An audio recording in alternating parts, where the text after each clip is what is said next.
ચાલો આજે આપણે શરીરની એક એવી અજાયબી વિશે વાત કરીએ જે ક્યારે અટકતી નથી. આ છે આપણું રુધિરાભિસરણ તંત્ર. જરા વિચારો, આ એક એવી નોન-સ્ટોપ ડિલિવરી સેવા છે જે દિવસ-રાત 24 કલાક આપણા જીવનને દરેક સેકન્ડે કામ કરતી રહે છે. આપણી આ સફરમાં આપણે 4 મુખ્ય સ્ટોપ લઈશું. સૌથી પહેલા આપણે આ ડિલિવરી સિસ્ટમનું અસલી મિશન શું છે એ સમજીશું. પછી એના એન્જિન એટલે કે આપણા હૃદયની અંદર એક નજર નાખીશું. ત્યાર પછી લોહી કઈ રીતે આખા શરીરમાં ફરે છે એની આખી મુસાફરી જોઈશું અને છેલ્લે જીવનના આ ધબકતા તાલ પાછળનું વિજ્ઞાન શું છે એ જાણીશું. તો ચાલો શરૂઆત કરીએ. આ સિસ્ટમ, જેને આપણે સર્ક્યુલેટરી સિસ્ટમ તરીકે પણ ઓળખીએ છીએ, એની પાસે એટલા બધા મહત્વપૂર્ણ કામોની યાદી છે કે જેના વગર શરીરનું કામકાજ ચાલી જ ન શકે. જુઓ, આ સિસ્ટમનું મુખ્ય કામ તો છે ડિલિવરી અને કચરાનો નિકાલ. એ ફેફસામાંથી તાજો ઓક્સિજન અને ખોરાકમાંથી પોષક તત્વો લઈને શરીરના ખૂણે-ખૂણામાં આવેલા દરેક કોષ સુધી પહોંચાડે છે અને સાથે સાથે કોષોમાંથી કાર્બન ડાયોક્સાઇડ અને બીજો કચરો ઉપાડીને બહાર કાઢે છે. પણ વાત અહીં પૂરી નથી થતી. આ જ સિસ્ટમ હોર્મોન્સને એક જગ્યાએથી બીજી જગ્યાએ પહોંચાડે છે, શરીરનું તાપમાન જાળવી રાખે છે અને આપણને બીમારીઓથી બચાવતી રોગપ્રતિકારક શક્તિ પણ પૂરી પાડે છે. ખરેખર આ તો એક સાચી મલ્ટીટાસ્કિંગ સિસ્ટમ છે. હવે વારો છે આપણા બીજા સ્ટોપનો. આ આખી સિસ્ટમનું કંટ્રોલ સેન્ટર એટલે કે આપણું હૃદય. ભલે આપણી મુઠ્ઠી જેટલું જ હોય, પણ આ એક એવું પાવરહાઉસ છે જે આખા શરીરને સતત ધબકતું રાખે છે. હવે હૃદય એકદમ ખાસ અંગ છે, એટલે એને ખાસ સુરક્ષાની જરૂર તો પડે જ, બરાબર ને? એને સુરક્ષા આપે છે પેરિકાર્ડિયમ નામનું એક મજબૂત પડ. સમજી લો કે આ એક રક્ષણાત્મક કવચ જેવું છે જે હૃદયને આસપાસના અંગો સાથે ઘસાયા વગર આરામથી ધબકવા દે છે. હૃદયની દિવાલ પોતે જ 3 અલગ અલગ પડની બનેલી છે. સૌથી બહારનું પડ છે એપિકાર્ડિયમ, જે રક્ષણ આપવાનું કામ કરે છે. પછી આવે છે વચ્ચેનું સ્તર, માયોકાર્ડિયમ. આ સૌથી જાડું અને મજબૂત સ્નાયુઓનું બનેલું છે. આ જ તો અસલી એન્જિન છે જે લોહીને જોરથી પંપ કરે છે. અને છેક અંદરની બાજુએ છે એન્ડોકાર્ડિયમ, જે એકદમ લીસું હોય છે, જેથી લોહી કોઈપણ જાતના ઘર્ષણ વગર સરળતાથી વહી શકે. હૃદયની અંદર જઈએ તો આપણને 4 રૂમ જેવા ભાગ જોવા મળશે, જેને આપણે ખંડો કહીએ છીએ. એક મજબૂત દિવાલ, જેને સેપ્ટમ કહેવાય છે, એ હૃદયને બરાબર વચ્ચેથી જમણી અને ડાબી બાજુમાં વહેંચી દે છે. આ વહેંચણી બહુ જ જરૂરી છે. કેમ? કારણ કે જમણી બાજુ ઓક્સિજન વગરનું એટલે કે અશુદ્ધ લોહી સંભાળે છે, જ્યારે ડાબી બાજુ ઓક્સિજનથી ભરપૂર શુદ્ધ લોહીનું સંચાલન કરે છે. તો સવાલ એ થાય કે લોહી આ બધા ખંડોમાંથી સાચી દિશામાં જ કેવી રીતે વહે છે? એનો જવાબ છે વાલ્વ. આ વાલ્વ બરાબર એક માર્ગી દરવાજાની જેમ કામ કરે છે. એ ખુલે છે, લોહીને આગળ જવા દે છે અને તરત જ બંધ થઈ જાય છે, જેથી લોહી ભૂલથી પણ પાછું ના આવી શકે. આ કેટલી સરળ પણ અસરકારક રચના છે. હૃદયમાં આવા 4 મુખ્ય વાલ્વ છે અને દરેકનું કામ નક્કી છે. ટ્રાઇકસ્પિડ અને માઇટ્રલ વાલ્વ ઉપરના અને નીચેના ખંડો વચ્ચે લોહીના પ્રવાહને કંટ્રોલ કરે છે, જ્યારે પલ્મોનરી અને એવોર્ટિક વાલ્વ એ સુનિશ્ચિત કરે છે કે લોહી હૃદયમાંથી નીકળીને ફેફસા અને બાકીના શરીરમાં બરાબર રીતે જાય. આ ચારેય એકબીજા સાથે એવા તાલમેલમાં કામ કરે છે જાણે કોઈ ઓર્કેસ્ટ્રા વગાડતા હોય.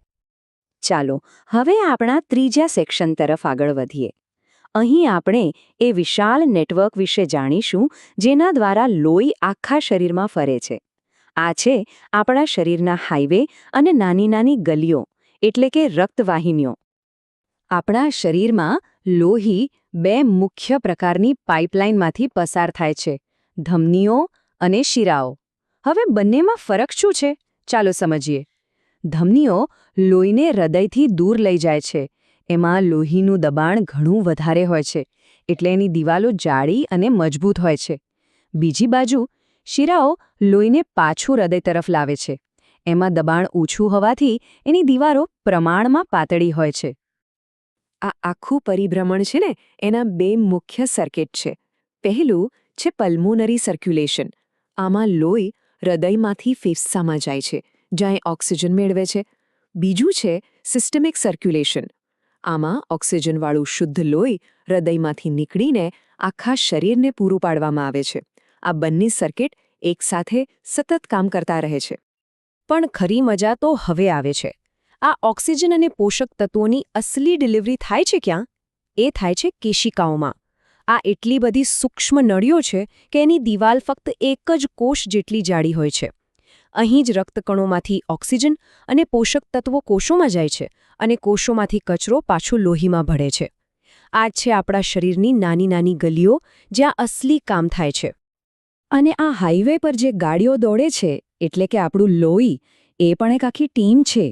લાલ રક્તકણો ઓક્સિજનની ડિલિવરી કરતી ટ્રક છે. શ્વેત રક્તકણો આપણા શરીરના સૈનિકો છે જે બહારથી આવતા ચેપ સામે લડે છે.